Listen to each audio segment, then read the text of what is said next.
À l'heure de... Voilà, cette réunion est enregistrée par l'hôte. OK, donc j'ai compris, pas de problème. Je vais donc dire des choses sensées. Parce que j'ai eu un petit panneau qui s'est affiché, voilà, pour expliquer. Bon, comment tu vas? Très bien. Hop, Ça se voit. allez. Normalement, go. Alors, Oui, bonjour. Si je mettais mes belles lunettes orange pour apporter du soleil oui, à oui, cette oui, journée. ça c'est vraiment assorti avec ton pull bleu. Voilà. On va mettre de la De gaieté. l'ambiance, de la musique, de la couleur. Tu veux de la musique? Ah, moi, il n'y a pas de problème. J'aime la musique, Bon, surtout alors si elle est attends. fréquentielle. Je vais te mettre une petite musique. Attends. Super. On va se mettre une bonne musique. Ça va être que du bonheur. Surtout pour le sujet qui va arriver Oui, basé très sur très l'échelle de Jacob. sur l'échelle de Jacob. Nous sommes entièrement d'accord. Alors, qu'est-ce que tu aimerais comme fréquence pour accompagner? On peut mettre 528, une bonne fréquence, celle que 432? tu veux. Non, choisis. Tu peux mettre la 432, 432. très nature, très, Tiens, puisque très justement on parle de inspirante. fréquence, hein, ça pourrait être sympa. Pourquoi justement Et on- justement, j'ai l'intention d'en parler un petit peu dans l'échelle de Jacob, Allez, d'apporter un clin d'œil sur les fréquences. est-ce que la leçon te convient? Parfait. Oh, J'adore parler avec un peu de musique, c'est génial. alors, petits oignons, Voilà. il est là, là, là, c'est... Là, on est bien. Là. On est bien. Ah, Alors, ouais, le thème bon. du jour, Pardon? le thème du jour, Oui, l'échelle de Jacob. Alors, je te laisse. l'échelle de Jacob. L'échelle de Jacob, il y a plusieurs façons de la voir, mais je vais aborder la façon la plus en adéquation avec le plan cosmique. Pourquoi dans le passé, je vais commencer par là, parce que si je ne construis pas bien la base, le reste ne va pas être bien suivi. Pourquoi dans le passé, beaucoup de lois cosmiques étaient présentées sous forme de métaphores? On y reviendra encore, on y reviendra encore. Tout simplement parce que le monde n'était pas aussi évolué qu'aujourd'hui. Lorsqu'un enfant vient au monde, il mesure 50, 60 cm et pèse quelques kilos. Lorsque l'autruche pond son œuf, il n'y a pas d'autruche semblable à elle, il y a une petite autruche qui naît et qui va grandir progressivement. L'humanité est en voie de construction, d'élaboration, d'évolution. Et donc, lorsque les sages parlaient à l'époque des pharaons, ils ne parlaient pas avec un langage aussi clair qu'aujourd'hui. Lorsque donc l'ère du bœuf passa, arriva donc l'ère du taureau passa, arriva l'ère du bélier, il y avait une évolution un peu plus agréable. Et donc, on parlait avec des métaphores beaucoup plus en approche des idées cosmiques. Mais l'humanité n'avait pas encore l'intelligence, n'avait pas développé l'intellect, le mental, au point de comprendre les choses. C'était secret, caché et réservé à quelques initiés. Plus tard est arrivée la période de l'ère des poissons. Avec l'ère des poissons, le Christ est arrivé. D'autres étaient déjà passés avant lui, Krishna, etc. Et donc, les valeurs ont été beaucoup plus démontrées avec plus de logique. Déjà, le cercle des initiés grandissait, puisque lorsqu'il envoya ses disciples annoncer la bonne nouvelle, il envoyait un coup les 120, un coup les 70, un coup les 12, deux par deux, toujours par paire. Donc, ce qui veut dire qu'il y avait un cercle qui grandissait, la conscience commençait à s'éveiller. Les initiés étaient de plus en plus nombreux. Aujourd'hui, nous arrivons dans une ère qui a démarré il y a à peine un peu plus un an et 1 ou 2 mois. Et donc, c'est l'ère du Verseau. Du Et Verseau. l'ère du Verseau, on voit exploser une dynamique de compréhension, de révélation également.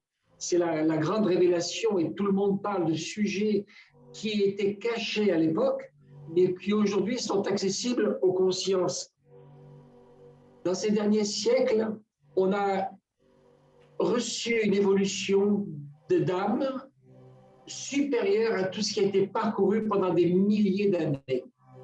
Dans ces derniers siècles, on a vu dans ces dernières années une évolution encore plus grande, plus importante que dans ces derniers siècles.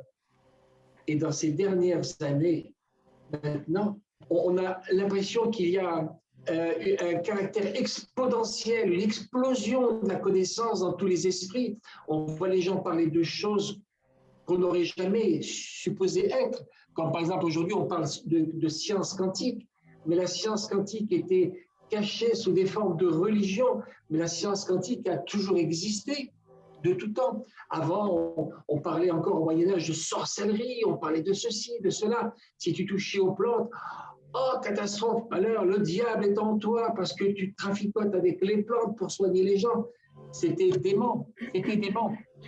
La chasse aux sorcières était ouverte. Aujourd'hui, je ne dirais pas que c'est une science qui est passée, mais qui a été dépassée. On parle d'huile essentielle avec facilité, on parle de beaucoup de choses. Et puis après, on a parlé comment ça s'appelle, d'homéopathie, où là, on ne retrouve que quelques molécules par flacon. Maintenant, on ne retrouve plus que la vibration mémorielle dans le flacon. Donc, on est déjà dans la science quantique. Et maintenant, on aborde la science quantique par les fréquences, les soins par les fréquences.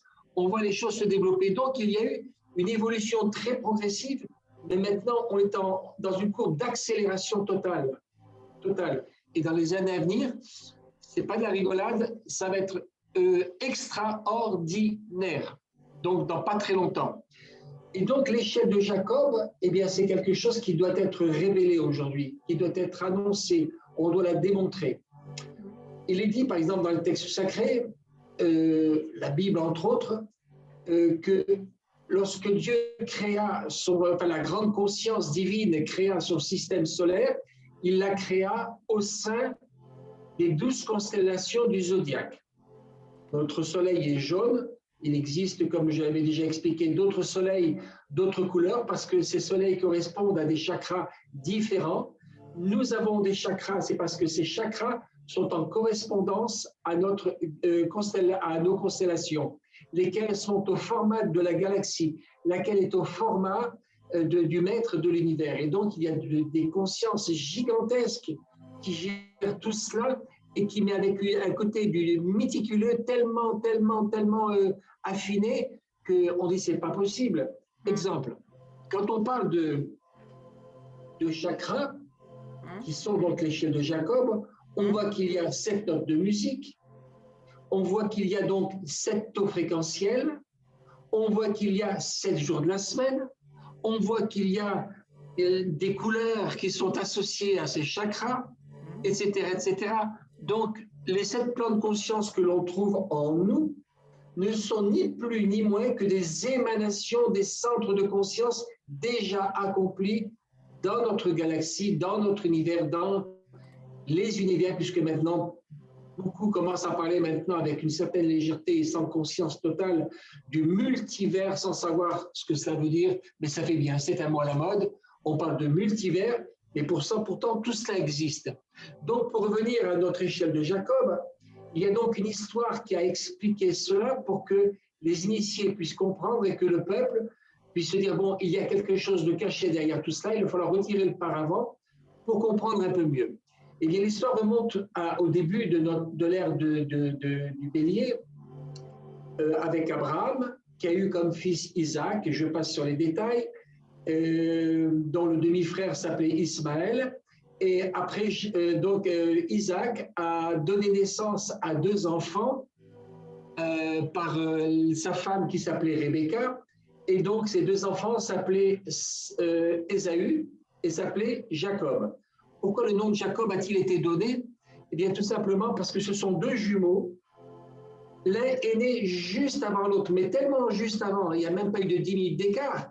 Il y a eu quelques instants, puisqu'il est dit que Jacob tenait encore son frère quand son frère est sorti du ventre de la maman. Il tenait son frère par le talon. Donc, il a été appelé Jacob, c'est-à-dire celui qui talonne. D'accord. Et quand on talonne, il y a déjà une autre idée derrière. On est un peu tordu dans la tête, parce que quand on talonne quelqu'un, c'est pour sucer par intérêt le savoir, les possibilités, tout ce qui peut traîner autour, grappiller, c'est ça. Donc, Jacob était aussi un peu le tordu, celui qui était tortueux dans sa tête, et c'était donc deux individus qui étaient l'un en face de l'autre. Il y avait donc une opposition. L'autre est toujours celui qu'il faut abattre, parce que l'autre est dangereux, l'autre ce n'est pas moi, donc l'autre est un ennemi. Et donc jusqu'à ce que la science complète vienne révéler toute la sagesse du système et que l'on crée cette sagesse en nous, avant de devenir complémentarité, on est opposition. Et donc Jacob était le tordu qui talonnait son frère pour grappiller toutes choses et vivre dans un confort total. La preuve, c'est que Jacob vivait dans les jupes à maman, alors que Ésaü se démenait, il partait à la chasse, il travaillait, il ramenait à manger à la maison, et tout le monde festoyait avec le travail que Ésaü avait accompli, mais Jacob également. Et puis un jour, Ésaü est parti à la chasse, et quand il revient, il n'avait rien pris, donc il était épuisé, affamé, et il dit à son frère, ça sent bon. Ben oui, ça sent le plat de lentilles que j'ai préparé. Mais ce plat de lentilles, tu pourrais pas m'en donner un peu parce que j'ai très faim, fatigué, j'ai couru toute la journée et puis voilà. Alors Jacob, lui, comme il était toujours très intéressé, bien sûr, avec un cœur d'une générosité tellement étreinte, tellement étreinte, qu'il dit, écoute, si tu me donnes ton droit d'aînesse, je te le vends pour le plat de lentilles que j'ai là. Et tu le mangeras tout seul. Et donc, l'autre était tellement affamé qu'il a accepté, si bien que le droit d'aînesse, puisque l'aîné avait des prérogatives et des priorités par rapport au second ou aux autres frères et sœurs, que Ésaü a accepté. Jacob s'est empressé donc de donner son plat de lentilles, le pacte était scellé, c'était fait. Mais l'autre a réfléchi pendant ce temps-là, il s'est dit, bon, et Jacob, c'est l'enfant gâté de maman parce qu'il est toujours dans les jupons de maman.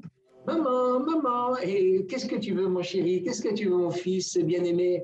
Alors que Ésaü était le préféré de son père Isaac. Et donc, il s'est dit, la fin de vie de mon père Isaac approche, je vais attendre qu'il meure, et là, je me vengerai et je récupérerai mon droit d'aînesse, ce qui m'appartient. Et bien sûr, comme Rebecca, la maman, avait entendu le langage, ce langage-là, donc cette discussion avec lui-même à voix haute ou avec son père, ou je ne sais pas, ou avec des amis, peu importe. Donc elle s'est vite empressée d'en parler à Jacob et lui dit maintenant prends tes bagages parce que ton père est en train de mourir et fuis au pays de Laban. Là-bas tu trouveras femme, etc., etc. Et tu pourras t'établir. Et Jacob est donc parti de nuit. Il a marché pour fuir Ésaü qui allait après se lancer à sa poursuite. Et donc, Jacob, marchant des heures et des heures et des heures, arriva dans un endroit et là, il était fatigué, épuisé. Il s'est dit, je vais me reposer un peu, je vais dormir. Maintenant, j'ai mis une certaine distance avec mon frère et il s'est endormi là. Il a pris une pierre, il a mis sa tête dessus, c'était un bon oreiller, bien confortable, en duvet de cristal de pierre. La pierre était-elle polie par le cours d'eau qui passait par là, j'en sais rien, et il s'endormit. Et la nuit, il a eu un rêve, un songe. Et il voyait une grande échelle qui touchait le ciel et qui touchait la terre. Et il voyait de cette échelle descendre des anges. L'ascension n'existe pas à l'époque, hein. C'est que dans d'autres temps modernes. Il voyait des anges descendre, et les mêmes anges, et des anges remonter. Donc, étaient-ce les mêmes, je ne sais pas, mais il y en avait qui descendaient, et il y en avait qui remontaient l'échelle de Jacob. Et là, nous voyons, en fin de compte, nous comprenons une chose, c'est que les 7 plans de conscience, donc les 7 chakras, forment une échelle qui doivent être instruites de plan en plan. Et les informations, on les reçoit par notre canal ouvert qui est ici, notre chakra de couleur violette, qui est le chakra 7, que nous appelons chakra 7, bien qui en fin de compte devrait s'appeler le chakra 1, parce que c'est par là que tout commence. Et le chakra 7 qui est je suis, c'est-à-dire on ne peut être que ce que l'on sait, le savoir et l'être. Donc, tant que l'être n'est pas accompli, le savoir doit arriver. Et donc, le savoir vient instruire progressivement chaque centre de conscience et donc va remonter la connaissance. Ce qui veut dire, quand je lis des fois sur Facebook, nous savons tout, nous avons tout en nous, c'est faux. Nous avons en nous ce que nous savons, ce que nous maîtrisons, et non pas nous sommes. Parce que si nous savions tout, il n'y aurait plus d'erreurs sur Terre, il n'y aurait plus de guerre, il n'y aurait que de la sagesse, il n'y aurait que de l'amour les uns envers les autres. Et au lieu de fabriquer des chars, on fabriquerait des instruments, à cordes, à vent, etc. Et tout le monde jouerait des musiques sublimes. Mais on n'en est pas là. Il suffit de tourner les yeux, surtout à l'heure actuelle, avec ce qui se passe dans le monde, pour voir que le monde n'est pas dans le savoir. Même Salomon expliquait, il disait, le roi Salomon qui était l'être le plus sage de la terre, jusqu'à l'époque où il est né, il dira « J'ai appelé la folie ma sœur ». Ça veut dire que pour aller vers la sagesse, eh bien, on commence à partir de rien. Et on crée des choses et d'autres parce qu'on croit que c'est peut-être là, et on se prend des murs dans la tête, les portes ne s'ouvrent pas parce qu'il n'y en a pas, et on apprend progressivement par la conjugaison de toutes les expériences à voir les véritables formes et valeurs que l'on doit construire en nous. Lorsque la poule pond son œuf, si vous cassez l'œuf, il y a un jaune et un blanc. Mais vous ne voyez pas tout ça. Des fois, il y en a deux. Des fois, il y en a deux, oui. L'autre jour, j'ai cassé un œuf. J'ai vite jeté ce qu'il y avait dans ma poêle parce que c'était déjà un poussin, mais sûrement qu'il avait été couvert avant. Voilà, des fois, il y en a deux. C'est normal en Espagne. Alors, en Espagne, par rapport à chez nous, c'est... Ça va vite en Espagne, hein. Et pourtant, ils sortaient du frigidaire. Mais le frigidaire avait dû bloquer le processus d'évolution.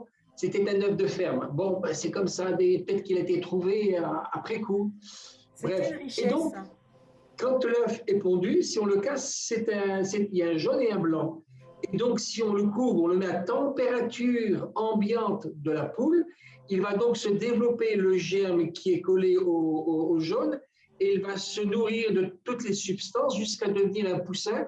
Puis le poussin va casser la coquille de l'intérieur et va sortir le poussin qui va grandir et évoluer. Eh bien, il en est de même pour nous. Nous avons tout en nous dans le sens que nous avons le germe en nous. Nous avons le germe de la divinité. Mais ce sont, quand on parle de germe en exil, de germe vierge, d'étincelles vierges en exil, ça veut dire que nous n'avons pas de savoir. Il faut le construire. Et comment allons-nous le construire? Eh bien, la maman poule, entre guillemets, va couver le poussin. Elle va donc nous enseigner, nous apporter les substances nécessaires par le cordon ombilical qui se dresse au-dessus de la tête et va directement dans les plans supérieurs où des êtres de conscience supérieure, appelons-les comme on veut, les uns c'est les dévas, les autres c'est les anges, d'autres c'est les extraterrestres, peu importe, ce sont des êtres sublimes qui ont existé avant nous et qui se sont accomplis avant nous. Et eux, ils nous infusent les choses nécessaires pour faire évoluer les tendances qui vont secouer un peu la personne, l'individualité, la personnalité, et donc nous inviter à chercher à comprendre, à nous rappeler de nos origines pour qu'il y ait des tendances à vouloir retrouver cette musique de fond que nous connaissions à l'époque, mais que nous avons oubliée. Donc les anges descendent et remontent. Mais alors, dans l'univers, tout est organisé de façon méticuleuse. Rien n'est laissé au hasard. Pour ceux qui ont étudié un petit peu la Kabbale, ils connaissent donc l'arbre de la vie, qu'on présente maintenant comme un arbre. Certains même connaissent la fleur de vie. La fleur de vie qui contient toutes les valeurs de l'univers en symbolique et dans lesquelles on peut tout retrouver, que ce soit l'arbre de la vie, que ce soit le pentagramme, l'hexagramme, le dodécaèdre, etc., le triangle, tout est inscrit dans la fleur de vie. Absolument toutes les géométries nécessaires à la construction de notre univers. Donc, comme nous sommes à l'image de l'univers en tant que potentialité non accomplie, nous avons tout pour pouvoir faire grandir ces valeurs et rentrer un jour en sortant de la folie, donc de l'ignorance, d'entrer dans la sagesse, c'est-à-dire la connaissance. Et donc, nous voyons le plan divin a tout organisé. Nous savons qu'il y a dans l'arbre de la vie 9 séphirotes qui sont orchestrés par des êtres sublimes qu'on appelle les archanges, qui sont à la tête d'autres êtres sublimes un petit peu moins évolués dans un plan inférieur que sont les anges, et qui sont très évolués par rapport à nous-mêmes. Nous sommes très en dessous. Et donc, nous voyons ces anges, ils ont besoin donc d'âme, de conscience en dessous d'eux pour aller porter les choses là où il faut, pour que les valeurs s'imbriquent en tant qu'énergie. Et donc, de Kéter, donc de Neptune, jusqu'à notre Lune visible, je parle des planètes visibles, qui sont la visibilité de ce qui est invisible et qu'on appelle donc Keter, Chochma, Bina, Chesed, Gevura, etc., nous voyons que ces énergies descendent sur la Terre, mais il y a besoin de porteurs de lumière sur Terre. Et donc, nous voyons par exemple la Lune qui nous accompagne dans un cycle de 28 jours, chaque lunaison est en fin de compte un été lunaire. Il y a 7 jours de la nouvelle Lune au quartier croissant, 7 jours également du quartier croissant jusqu'à la pleine lune, 7 jours de la pleine lune au quartier décroissant et 7 jours du quartier décroissant jusqu'à la nouvelle lune suivante. Nous voyons donc qu'il y a 4 phases et ces 4 phases sont faites à partir de 7 journées chacune. C'est-à-dire que les 7 plans de conscience, les 7 chakras, on les retrouve dans les 7 jours de chaque partie de lune, de lunaison. Le premier, donc, la nouvelle lune, c'est l'hiver. Le premier quartier croissant, on rentre dans le printemps. La pleine lune, qui est l'expansion solaire, puisqu'elle est hors du champ de la Terre et il n'y a pas d'ombre, donc elle est face au soleil, c'est la pleine lune, c'est l'été lunaire. Et puis après, eh bien, comme elle est à moitié rentrée par rapport à l'ombre de la Terre, à 400 000 km de la Terre, donc elle est à moitié cachée et on ne voit qu'une partie visible, c'est l'automne lunaire. Donc tout ce que l'on va semer en nouvelle lune, bon ou mauvais, sera manifesté en pleine lune, laquelle lunaison aura une incidence sur toutes les autres lunaisons et qui vont se manifester durant l'année solaire. L'année solaire est en fin de compte une journée solaire. Et donc nous voyons ces valeurs lunaires, ces secteurs lunaires sont donc les 7 chakras et les anges qui descendent, eh bien, sont des anges missionnés, c'est-à-dire des consciences très grandes, très belles, magnifiques. Elles sont missionnées pour nourrir ces valeurs de chakra. J'allais dire ces valeurs chakriques. Aujourd'hui, on invente des mots. On ne sait pas pourquoi, on ne sait pas comment, mais on les invente. C'est 7 plans de conscience. Le premier, et donc, nous avons 28 anges lunaires. Il y a 7 anges qui vont régir les 7 premiers jours de la nouvelle lune, 7 jours qui vont régir les 7 jours suivants, les 7 jours qui vont régir les 7 jours suivants, et le 4e. Ouais. Et quand on regarde cela, on se dit, mais pourquoi donc il y a 28 anges 28 anges parce qu'il nous descend dans notre système de chakras 28 valeurs différentes. Les 7 premiers anges, donc les 7 premières consciences, si vous ne voulez pas entendre le mot ange, je vais dire conscience, grande conscience, sont en fin de compte reliées à la première lettre du tétragramme divin. Elles vont agir, donc c'est le fameux yod en hébreu, lettre sacrée, yod, qui est la potentialité de toutes les potentialités. Donc elle renferme, c'est le germe, la construction du germe. On fabrique une nouvelle valeur, une nouvelle idée, une nouvelle émotion. On est là et donc on travaille notre germe.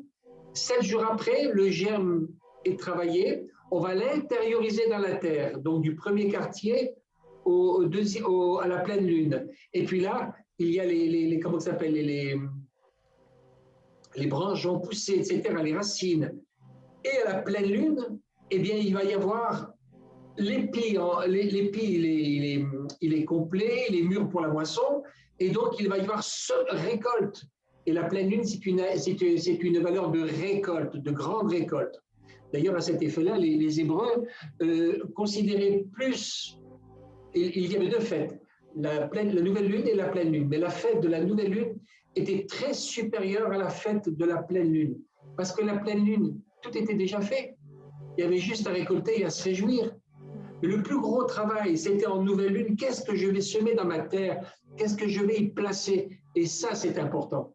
Parce que lorsque la récolte se fait, ben, ma foi, il y a juste à récolter les épis de blé et puis terminer l'époque des moissons.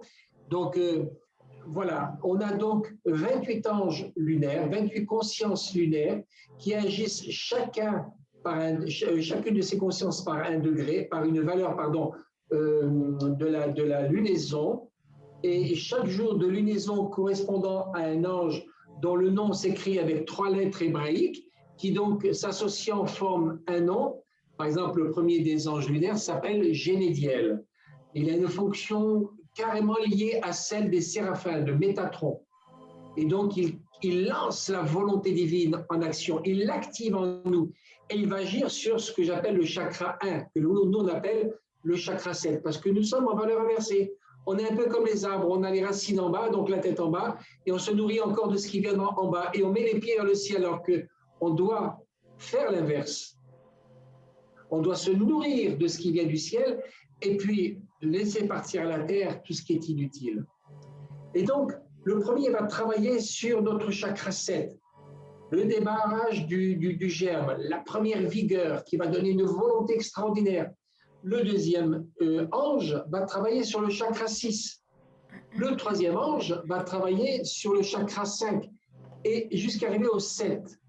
Quand le septième ange, d'ailleurs on l'a vu dimanche dernier ensemble, on a vu ça, le septième ange va travailler essentiellement sur celui qu'on appelle notre chakra de base. Et lorsque ce chakra de base est nourri, il a déjà commencé à recevoir les valeurs qui ont germé au cours de nos chakras.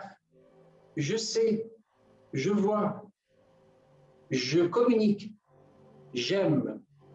Le chakra 3 au nombril, je veux, je ressens au pubis et à la fourche des jambes, je suis. Je suis. Ça, c'est le premier temps. C'est donc, on prépare le germe. C'est la volonté qui s'installe. Quand ces 7 anges ont opéré, que nous le voulions ou pas, il y a action. Alors, autant être conscient de ce que l'on fait et de ce qui nous arrive, plutôt que de se servir de ces énergies-là pour faire du tout et du n'importe quoi. Et après, on va se plaindre, je crogneux, se frotter les yeux, j'ai des chardons plein le champ, je ne sais pas pourquoi. Ben oui, je n'ai pas labouré, je n'ai pas entretenu, je n'ai pas désherbé, je n'ai rien fait, et je n'ai même pas mis d'engrais. Donc, pour ce qui veut. Et moi, je me dis, l'univers est là, l'univers, j'ai qu'à demander, et l'univers me donne. Ah bon? Tiens, c'est nouveau ça. Je l'ai vu sur Facebook aussi, ça, des fois. Tu n'as qu'à demander, l'univers te donne. Ah, donc, j'agis en enfant capricieux de l'univers. Je suis là, j'ai dit voilà, je veux, j'exige, je demande, puis voilà, et puis l'univers me donne. Non, l'univers ne donne pas comme ça, c'est faux. Tu gagneras ton pain à la sueur de ton front. Ça veut dire que tu emploieras, tu auras on te donnera la force, mais tu vas employer ta force à cultiver ton champ, à labourer, à entretenir, à semer, si tu veux voir, germer. Et donc, le deuxième temps, il va y avoir une intériorisation, c'est-à-dire on va placer dans le champ émotionnel la volonté et feu. Le deuxième temps, on parle toujours du feu, de l'eau, de l'air et de la terre. Ça fait partie du tétragramme divin également. Donc, première valeur, feu, volonté, on y va, on active. Deuxième valeur, on travaille avec l'élément eau, l'intériorisation. On met la semence là, et puis on l'intériorise, et là, l'élément va donner la vie. Et la vie a besoin d'être là, et comment se fait-elle, la vie? Eh bien, par le mouvement. Parce que quand on parle d'amour, c'est bien de parler d'amour, mais on le vit à la dimension de nos réactivités. Quand on dit je vous aime, je nous aime, ça veut tout dire et ça veut rien dire. Qu'est-ce qui va manifester le je nous aime? Eh bien, c'est tout simplement notre réactivité. Si notre réactivité est en adéquation avec les lois cosmiques, alors oui, là, je peux dire je nous aime. Mais tant que notre réactivité n'est pas en adéquation avec les lois cosmiques, eh bien, je vais me forcer de vous aimer et comprendre pourquoi je dois vous aimer. C'est tout à fait différent. Et donc, le deuxième temps du premier quartier croissant à la pleine lune, on va travailler l'émotion. L'émotion, on va la mettre en mouvement. Et on va en profiter pour développer ce germe. On va en profiter pour comprendre cette valeur de volonté qui vient nourrir nos pensées, nos émotions, notre vie tout entière, notre âme, nos champs de conscience. Parce que ces champs de conscience sont des consciences à part entière. Et les 7 en même temps forment notre conscience personnelle. Notre conscience est donc faite de 7 sous-consciences, je dirais.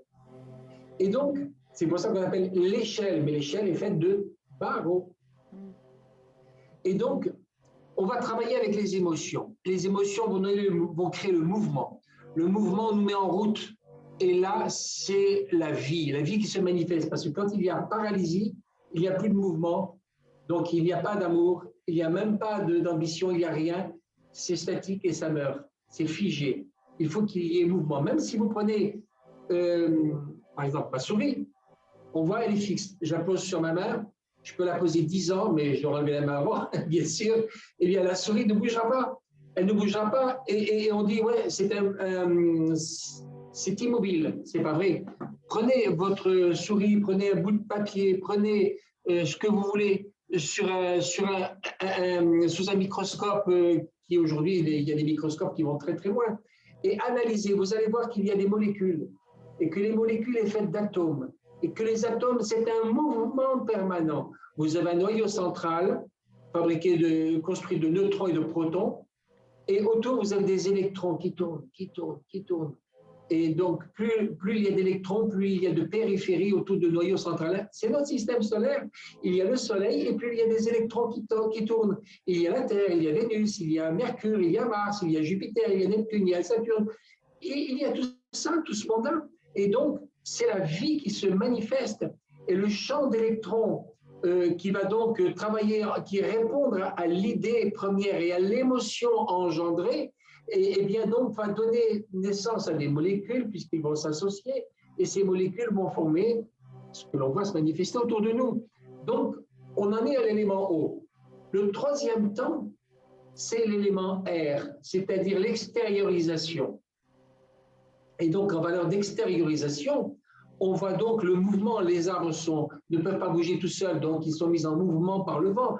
Et c'est justement pour les préparer à rentrer dans un cycle plus tard, le cycle d'évolution animale. Et donc, on commence à leur donner un certain mouvement dans les branches, dans les feuilles. Ils perdent leurs feuilles, ça se régénère, et puis il y a les fruits, les fleurs, etc. Donc, on voit le troisième mouvement, c'est l'élément R. Je vais donc penser. Penser, alors quand j'en vois certains qui disent il faut tuer le mental, surtout pas, le mental est donné justement pour réfléchir dans le bon sens, mais on veut s'en débarrasser parce qu'on estime que le mental est inutile parce qu'on ne fabrique que des mauvaises choses. C'est pas vrai, les mauvaises choses on les forme d'abord dans l'émotion, et l'émotion vont dire au mental tu dois me trouver la solution pour arriver à telle chose, telle chose, telle chose.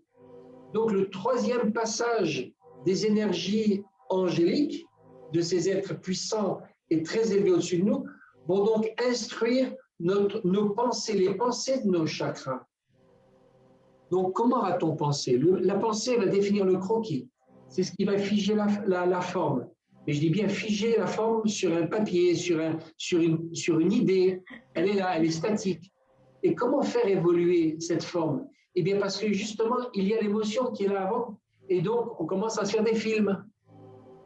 Et oui, des fois, c'est des beaux films. Puis, ça y est, je vais faire ça. J'ai tout le système dans ma tête qui se déroule. Et puis des fois, c'est des mauvais films. Ouais, lui, je vais lui réclamer, il me doit 20 centimes de l'autre fois, il ne les a jamais rendus. 20 centimes, c'est important. Et donc, oui, parce que 20 centimes par 20 centimes, eh bien, si elle a que du rat dans le pot de miel, à la fin du mois, le pot de miel est vide. Donc, il faut absolument que... etc., etc. Et puis, il n'a pas été gentil avec moi, et puis il m'a tourné le dos, mais on a peut-être interprété, on ne sait pas qu'il a tourné le dos parce que quelqu'un l'a interpellé, donc il tournait vers la personne qui lui parlait, et à ce moment-là, on lui parlait justement, mais il ne peut pas écouter deux personnes en même temps. On se fait des idées, on se fait des films.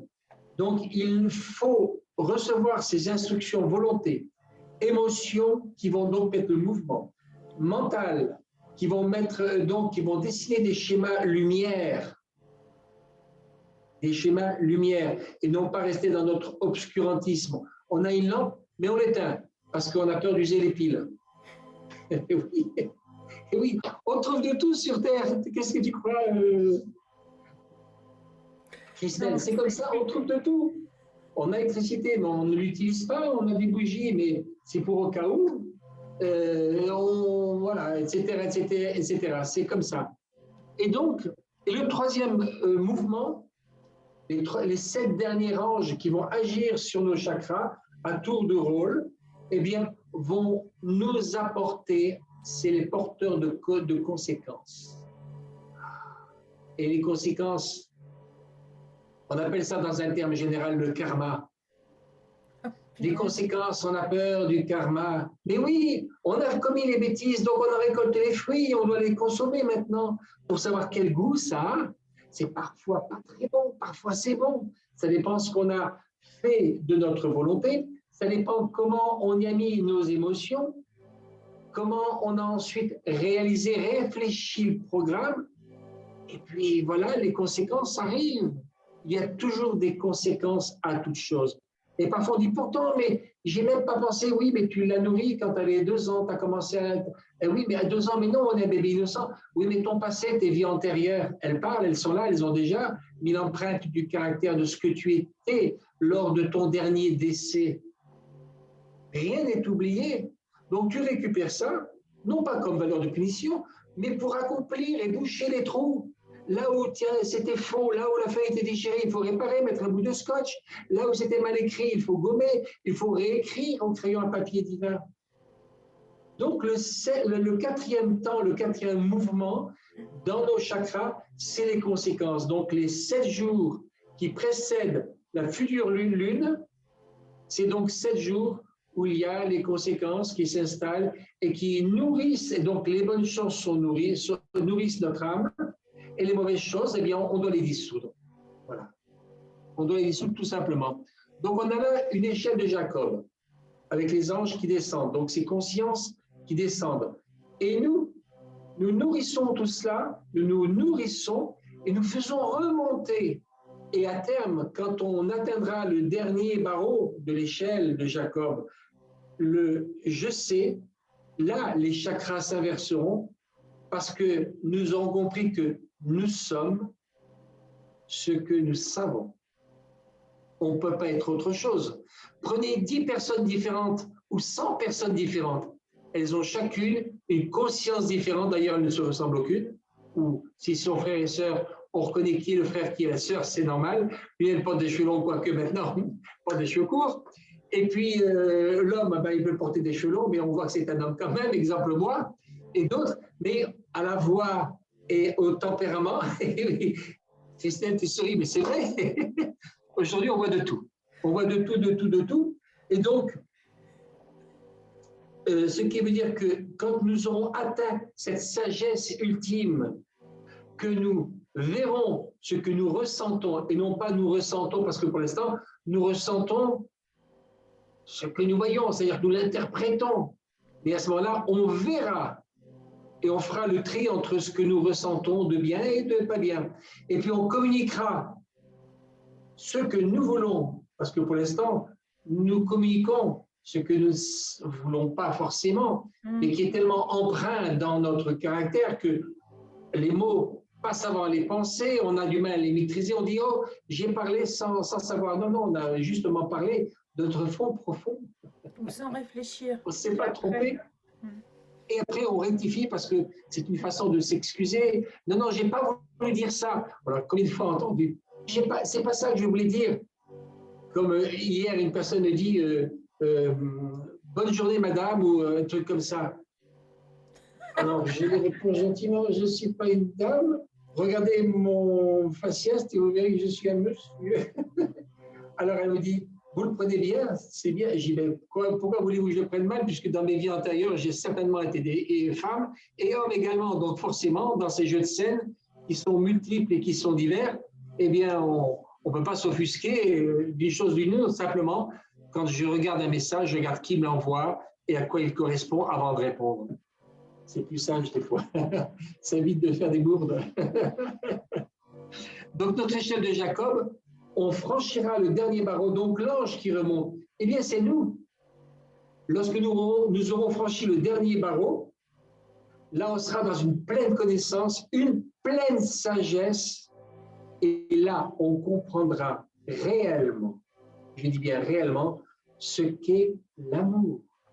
Parce que quand on rentre dans cette dimension d'univers, après avoir la connaissance qui donne la sagesse, c'est-à-dire l'expérimentation, parce qu'il y en a qui disent, moi j'ai la connaissance, j'ai lu 150 bouquins traitant sur le sujet. Ben, vous ne savez rien, je suis désolé. Vous avez tout simplement vu la photo de quelqu'un d'autre et vous croyez que c'est vous. Mais non, c'est l'autre, parce que l'autre l'a écrit. Mais vous, qu'est-ce que vous avez écrit? Si je supprime ces bouquins et je vous mets un cachet pour vous rendre à Alzheimer, de quoi allez-vous vous souvenir? De tout ce que vous avez appris pendant 20 ans là, dans les livres? Moi, j'ai vu un homme que j'aimais beaucoup dans le passé et maintenant il est parti, donc c'est pour ça que je ne peux plus en parler, mais dans les derniers temps, il voyait sa femme, il disait « Bonjour madame ». Alors, qu'avons-nous réellement à nous? Qu'est-ce qui nous appartient? Simplement ce que nous avons construit en nous-mêmes dans notre conscience et non pas ce que nous avons lu. Ce que nous avons lu ne nous appartient pas. Quand nous mourrons, eh bien, tout cela s'échappe. Rendez à César ce qui appartient à César. Et à votre Dieu intérieur que vous avez nourri et accepté de nourrir, ce qui lui appartient. C'est-à-dire le fruit de la connaissance mûrie par l'expérience. Et sans expérience, je peux rester 10 ans dans mon salon, sur mon divan, avec tous les bouquins, les relire, les apprendre par cœur. Bon, peut-être que dans certains jeux télévisés, j'aurai réponse à tout, mais peut-être que je gagnerai 1 million en force de rester tant de semaines présent et de battre tout le monde, comme ça se fait dans les jeux de midi, là, vous savez, l'escalier, la dernière marche. Tu regardes la télévision, toi? J'y ai regardé dans le passé, mais là, je ne m'en souviens plus très bien, parce que ça fait des années que je ne regarde plus cette émission-là, parce que je trouve ça un peu stupide. Les gens sont bordés de vanité, ils sont là parce qu'ils ont un savoir, et ils veulent battre les autres, être le premier. Moi, je ne sais pas, j'ai vu dans une des paraboles, Jésus qui parlait, qui disait, le berger, c'est celui qui laisse ses 99 brebis là, il va chercher la 100e, et le berger se met derrière toutes les brebis, pour les surveiller, pas devant. Il n'y a pas de compétition, il n'y a pas de course. Aujourd'hui, on est dans la compétition, les Jeux Olympiques en 2024 à Paris. C'est bien, bon, on a des médailles de distribuer. Puis un jour, ces mêmes médaillés seront battus par d'autres, parce qu'on est dans l'évolution. Donc, notre échelle de Jacob, c'est cela, c'est une image, une vision de l'échelle de Jacob. Il y a peut-être d'autres aspects qui pourraient définir l'échelle de Jacob, mais je voulais aujourd'hui donc apporter l'échelle de Jacob sous la forme des 7 chakras. Et d'ailleurs, ces 7 chakras, où sont-ils? Ils sont encore une fois dans le sceau de Salomon. Puisque comment peut-on recevoir notre chakra couronne est de couleur violette? Et la couleur violette, on sait quelle est l'association du rouge et du bleu. Et d'ailleurs, dans ces deux triangles, le rouge qui descend et le bleu qui remonte, c'est la volonté qui est inscrite en nous pour éveiller toutes nos valeurs et les faire grandir, pour les faire mûrir ensuite. Et puis après, il y a vérification par le triangle bleu. C'est la fusion du Père-Mère cosmique. Vous savez, celle à qui on a donné des noms, Hathor, Isis, Marie, Aset, ne forment qu'une seule. Et il y a le Père-Mère. Donc, le sceau de Salomon, c'est le triangle rouge, volonté qui s'inscrit en nous, et le triangle bleu, vérification et élévation progressive de la mère divine. Elle porte en elle le germe dans sa matrice, le germe de la vie. Elle enfante des mondes et des mondes et des mondes. Donc voilà, on trouve, quand on parle d'Orion, de Sirius, on y est. Et donc, le violet, donc le sceau de Salomon est au-dessus de nous. Nous sommes au cœur du sceau de Salomon et nous recevons toutes ces effusions angéliques des 28 anges lunaires par valeur d'abord de volonté, d'émotion, de pensée et de conséquences. Et on recommence. Et comme ce n'est pas suffisant, dans la vie suivante, on recommencera, afin que, morceau par morceau, nous puissions reconstituer notre pulse, le pulse divin, éveiller toutes les valeurs, toutes les potentialités, les éveiller et devenir des dieux parfaits. À terme. Voilà à peu près tout. Je ne sais pas s'il y a des questions. Tout à l'heure, quand je t'ai parlé, et tu m'as dit lors du sujet, j'en parlerai, pourquoi est-ce important de mettre une musique fréquentielle? Oui, des fréquences. Parce que les fréquences vont justement aider chacun de nos chakras dans différentes valeurs. C'est un petit peu comme un souffle léger qui vient et qui nous pousse à évoluer dans un sens. Il y a des fréquences sublimes correspondant aux 7 chakras. Si tu les as pas, tu me dis et je te les envoie, tu les mettras sur le mur. Et donc, il y a aussi les contre-fréquences. Forcément, plus on avance vite, plus on a du vent en face de nous. Il y a des résistances qui s'opèrent. Et souvent, les gens se découragent et s'arrêtent parce qu'il y a des vents contraires qui soufflent. Et moi, comme je disais à quelqu'un il y a 2 jours, je ne vais pas partir en pleine mer et lever la voile lorsque la tempête est annoncée. Je ne vais pas aller à la pêche. Je vais attendre que tout se calme, que tout passe pour repartir en mer. C'est très fatigant. Sinon, je vais me fracasser sur les rochers. C'est très fatigant. Et beaucoup de gens partent n'importe quand.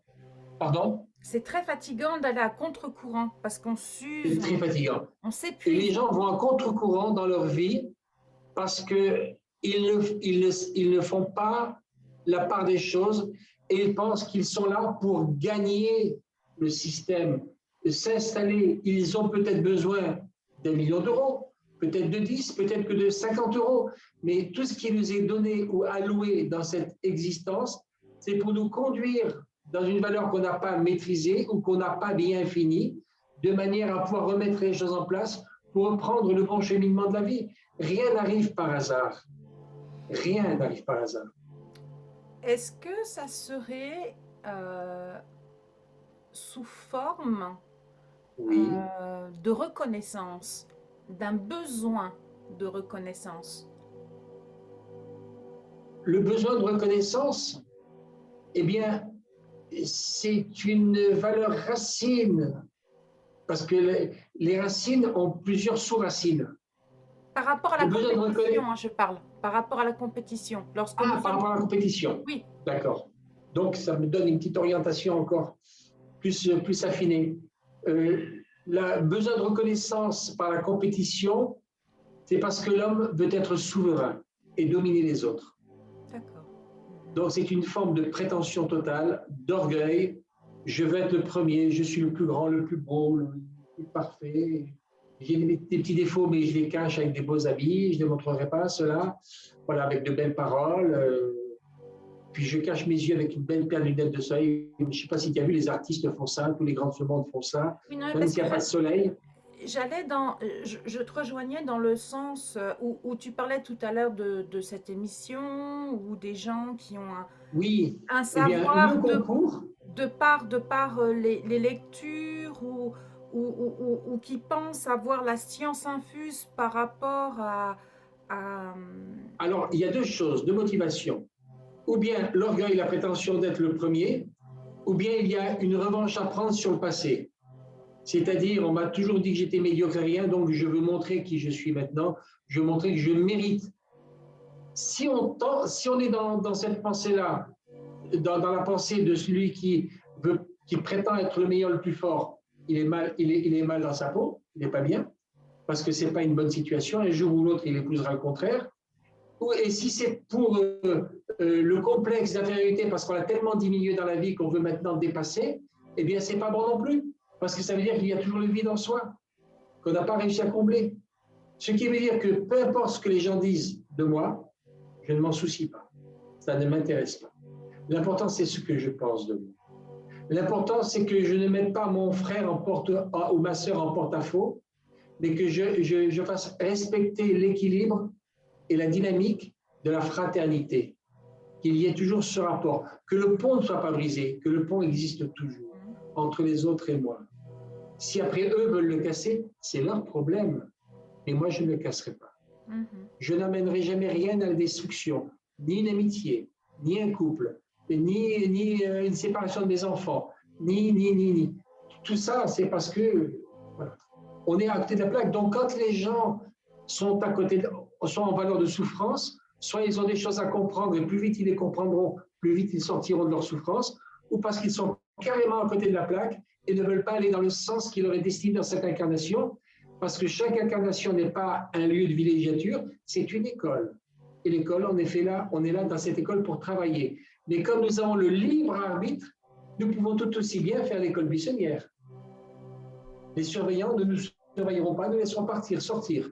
Ils sont juste là en cas de danger ultime. Ou la troisième possibilité, oui. De tricher et de copier ce qu'écrit le voisin ou la voisine, ou s'approprier quelque chose qui ne nous appartient pas. Ça, c'est pas bon non plus. C'est pas bon non plus. Ça aussi. Combien de fois il y a eu de la tricherie où une personne consciencieuse travaille et tu as la personne qui est à côté qui n'a pas appris et qui recopie et qui... Oui, ou quand on écrit des textes... Ça fait partie de l'école buissonnière. Voilà. On veut montrer qu'on connaît alors qu'on n'a rien fait. C'est ça. Ou quand on écrit aussi des choses, et que, même sur Facebook, et qu'il y a, Dieu sait, beaucoup de personnes qui partagent et repartagent et repartagent. Et combien de fois, moi, je me bats en disant, mais attention, peut-être que dans ce texte, il y a peut-être des choses qui t'ont peut-être parlé, mais est-ce que la totalité de ce texte te parle, t'appartient? Parce qu'à la base, il n'est pas à toi. Tu te retrouves à travers. Alors, ce n'est pas être soi. Ce ne sont pas, je partage d'un côté, et de l'autre côté, je ne partage pas trop. Pourquoi? Tout ce qui a été écrit, ou qu'on a pu écrire, ne nous appartient pas, mais appartient à l'univers. Ou des fois, on est inspiré. Moi, il m'arrive des fois de prendre des textes, je prends des textes, mais je lis. Il y a des mots que j'enlève, des mots que je rajoute, des phrases que je transforme. Et j'en fais un texte qui correspond à ce que je suis. Je suis d'accord. À ce que j'ai compris. Et là, je le mets. Oui, là, je suis d'accord. Et je ne mets pas que c'est un tel rectifié par Andrew, je ne mets rien. Je ne mets rien. L'important pour moi, c'est de donner à ceux qui viennent lire Pensée thérapeutique, de leur donner des valeurs qu'ils vont pouvoir, sur lesquelles ils vont pouvoir travailler et conscientiser. À partir de là, je suis content, je m'en fiche. Pourquoi je te dis ça? C'est par exemple l'exemple, oui. L'exemple que j'ai lu et oui. que je t'ai envoyé et que j'ai vu peut-être 150 OK ou j'aime ou... Je me suis dit, non mais là, il y a un problème quand même. Alors des fois, il y a aussi des phrases, elles sont belles, elles veulent tout dire et rien dire. Ça, j'ai vu ça aussi. Et encore il y a ces jours-ci. Des phrases, waouh, c'est rond, c'est beau, c'est plein de couleurs. Si on devait en faire une peinture, ce serait un abstrait total. Chacun y comprend ce qu'il a envie et chacun respire la dynamique qu'il a envie. Mais comme la plupart du temps, les gens n'y respirent rien, ils voient, c'est beau, les mots sont mis. Je me promenais le long d'un bois et là je vis un cerf qui était là. Et une feuille tomba de l'arbre délicatement et se posa sur la branche d'en dessous. Ah, j'aime, j'adore. Ça ne veut rien dire. La nature est comme ça. Il y a toujours un cerf, un chevreuil. Je prends une image, toute bête. Voilà. Mais il y a plein de choses comme ça qui traînent. Mais la pensée qui va donner des éléments de construction pour emmener les gens vers la compréhension, pour moi, c'est la seule science vitale et nécessaire au genre humain. Mais les mots poétiques qui veulent tout dire et rien dire, où on prend des apparences, je vois ça, on prend des apparences très belles, très inspirantes, au bord de la rivière, au bord de la mer, avec des coquillages, et on sourit, et dès que la photo est prise, alors tu ne pouvais pas te mettre là, c'était mieux pour le rayon de soleil, j'aurais été mieux pris. C'est ça, c'est un film. Et là, les gens, j'aime que tu es belle dans cette attitude. On voit des tas de choses. C'est vrai ou faux? Dis-moi que c'est faux. Fais-moi plaisir, dis-moi que c'est faux, je me trompe.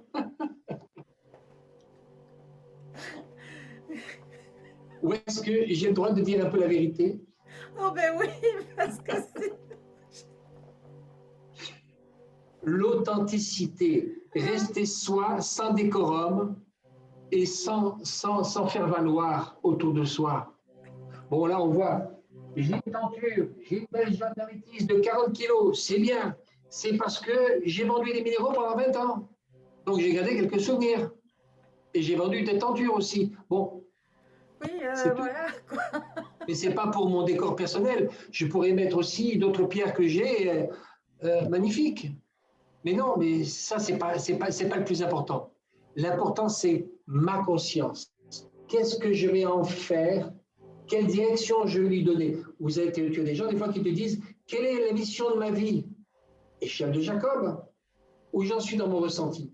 Où j'en suis dans mon j'aime, dans ma façon d'aimer? Où j'en suis dans ma communication? Est-ce qu'elle est tendre, elle est agréable ou est-ce qu'elle est agressive? Est-ce que j'en suis dans ma vision? Est-ce que je vais interpréter tout ce que je vais voir ou pas? Où j'en suis dans mon ressenti? Est-ce que j'en suis dans mon savoir, dans ma connaissance? Retour à l'échelle de Jacob. Alors, partout où j'ai des blancs, partout, et j'ai des blancs, partout où j'ai des contrariétés, des réactivités, eh bien, c'est ça ma mission. C'est ce que je dois rectifier. Et si je veux aller plus loin, je consulte un astrologue qui va me donner mon thème de naissance et non pas ma révolution solaire, parce qu'il faut commencer au point de départ, la naissance, et comment elle s'oriente, parce que la révolution solaire, est-ce que je vais gagner de l'argent cette année? On est en 2022. Combien? Alors je vois un voyant, une voyante, je vois un astrologue. Non, c'est pas ça. L'astrologie, la vraie astrologie, c'est celle qui va définir la charpente de vie de l'individu. Je suis né ici pour telle et telle chose, telle et telle raison. Où est mon Saturne dans mon thème astral? Où est ma lune natale? Où est mon soleil? Quel genre de conscience je suis en train d'avoir? Alors là, oui, et là, je vais m'orienter. Oh, je ne vais pas le faire en 2 jours, c'est pour ça qu'on vit au moins 70 ans. Et arrivé à 80 ans, 90 ans, le corps, il n'en peut plus, on le laisse tomber et on va en fabriquer un autre. Donc, on se réincarne. Et d'abord, on va se reposer un temps là-haut, dans les plans supérieurs, si on y a droit, parce qu'il y a des âmes qui s'arrêtent avant le premier ciel, qui se réincarnent tout de suite. Il y en a qui passent le premier ciel, d'autres le deuxième, d'autres le troisième. Ça dépend de l'évolution de la conscience et où elle en est, etc., etc. Là encore, on a une échelle de Jacob. Comme dit Paul, j'ai été emmené jusqu'au 7e ciel. Donc, il a été emmené jusqu'au chakra coronal cosmique. Voilà. Est-ce que j'ai bien répondu? J'ai un bon point ou une image? Un grand Madame, s'il vous plaît, madame, j'y suis les bons élèves ou pas? Voilà. Donc, c'est le moment pour rire. On aime bien avoir des moments de détente comme ça. C'est sympa, c'est cool. Et comme j'ai vécu longtemps en Afrique du Nord, donc c'est pour ça que je prends un peu l'accent de là-bas. Oui, parce que rectifie, parce que les gens ne vont pas comprendre pourquoi tu parles comme ça. Oui, ben, j'ai vécu pas mal d'années en Afrique du Nord, voilà. J'ai vécu beaucoup de choses et c'est une région que j'aime énormément, énormément. Donc, est-ce qu'il y a une autre question, peut-être un auditeur, une auditrice? Non. Tout le monde a compris, bon, ben, c'est génial. Mais je pense qu'il y a beaucoup de personnes qui vont revoir ce moment en replay. Ce matin, alors, ça a été... Il y a beaucoup de personnes qui ont marqué en replay. Donc, Bien sûr, je comprends. Puis c'est une heure où on est plus en replay qu'autre chose, parce qu'on va travailler. Maintenant, s'il y a des questions à poser, vous pouvez très bien les poser en message privé à Christelle. Ou toi. ou moi, en venant sur Pensée thérapeutique, ou Andrew Roger. Andrew Roger, voilà, ou Pensée thérapeutique, les deux, c'est la même personne. Et ça permettra de préparer des sujets, soit de faire des réponses en direct si c'est pas trop long. Si c'est trop long, de voir un sujet avec Christelle et on en parlera. De toutes ces questions, on en parlera plus tard. C'est vrai voilà, on fait comme ça. Oui, on avait envie de parler de ce sujet par rapport à ce que nous vivons actuellement. Hein. C'était très intéressant. Oui. Oui, on vit actuellement des choses, mais j'en parlerai pas parce qu'il y a ceux avec les infos qui en parlent à longueur de journée. Et moi, je dis que la Covid est une excellente chose. Oh, qu'est-ce qu'il a dit là? Oh, la Covid est une excellente chose. Et pourquoi? Mais que diable est-il faire à cette galère? Bien parce que la Covid révèle le monde tel qu'il est et permet de détruire, de contribuer à la destruction de l'ancien système pour un jour rentrer progressivement dans l'ère du Verseau. Parce que le nouveau bâtiment, il n'est pas construit encore. Il faut d'abord détruire l'ancien bâtiment. Quand on parle d'Ancien Testament, pour parler de la Bible, que j'ai lu et relu, et le Nouveau Testament, ça veut dire que ce sont des périodes qui sont mortes et qui ont laissé un testament et qui ont laissé un héritage. Donc l'ère du Bélier, on a le Nouveau Testament qui s'est construit, qui s'est édifié. L'Ancien Testament est parti, donc il y a eu le Nouveau Testament par l'amour du Christ qui a porté, qui a montré le sacrifice pour aider l'humanité. Et ce Nouveau Testament, maintenant, est mort. Il va laisser maintenant une autre valeur qui va laisser également son testament à l'ère du Capricorne. Et c'est l'ère du Verseau, où quelque chose de nouveau serait écrit. Mais ça ne veut pas dire que ça vient annuler le passé. Ça vient l'accomplir. Quand des parents meurent, décèdent et laissent un héritage aux enfants, les enfants ont tous une nouvelle bouée. Le bien a été vendu, l'argent a été récolté, réparti entre les enfants. Il y a une nouvelle bouée qui permet de respirer aux uns et puis d'être plus confortable aux autres, etc. etc. Pas toujours. Pas toujours, non. Pas toujours. Mais je parle dans ce cas-là, où il y a un héritage. Précise-le, parce que pas toujours. Parce que des fois, l'héritage, il est très lourd. Mais là, nous avons un héritage christique qui va servir, s'il n'y a pas d'amour, s'il n'y a pas de valeur de sacrifice inclus dans notre conscience par l'ère des poissons, que va-t-on faire de l'ère du Verseau? Ça va être une ère de révolution totale. Donc il faut que la révolution, puisqu'elle va avoir lieu, elle commence déjà à avoir lieu, puisque ça se soulève de partout, eh bien, cette révolution nous conduise dans la paix et dans la communion des uns avec les autres et de la répartition des biens, donc une valeur de sacrifice, que les banques s'écroulent. Si on enlève on détruit tous pas les châteaux d'eau, mais les barrages d'eau, vous allez voir les terres, comment elles vont être abreuvées à nouveau. Parce qu'on ne retient plus l'eau. Mais comme on retient l'eau, bien comme on retient l'argent, il y a des gens qui sont affamés en bas et qui vivent sous le seuil de pauvreté.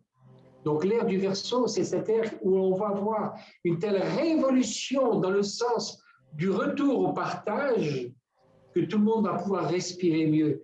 Comme me disait Aziel, mon grand ami Aziel, il me disait, il faut que celui qui veut présider ou être roi soit le plus pauvre de tous.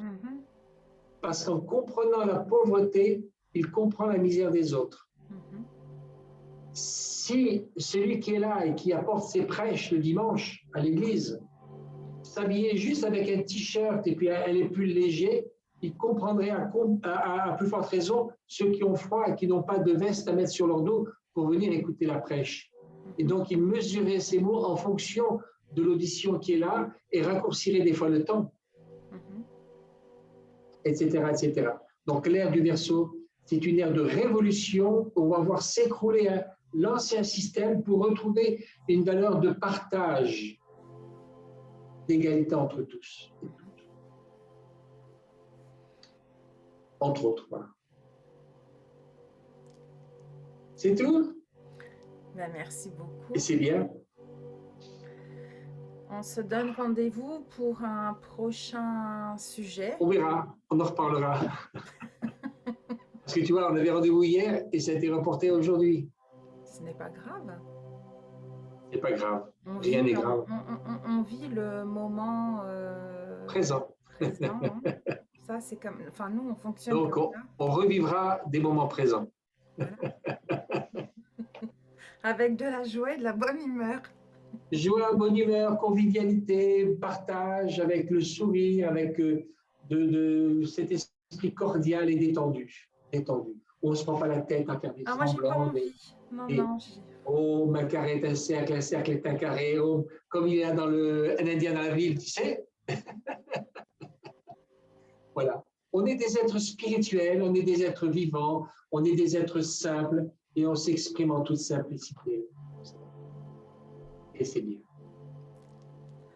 Ben, je te souhaite une merveilleuse journée, un bon appétit. Enfin là, il est 11h07, mais une bonne continuité dans cette journée. Oui. Alors, n'oublie pas de m'appeler cet après-midi pour me dire s'il y a eu des retours. Hein. Les conséquences, attention des conséquences. Les conséquences, c'est les 7 jours avant la nouvelle lune. Oui, mais attention, la conséquence de tout ce que tu as dit, est-ce que ça va vibrer ou pas? Il est arrivé des fois de me réveiller la nuit en rigolant. Détendu. Oui, c'est vrai. Donc, les conséquences du jour. Voilà, je t'embrasse. Quel bon moment. J'embrasse tout le monde. Tous ceux qui écouteront, qui ont écouté, et voilà. Et à bientôt. Au revoir. Bisous.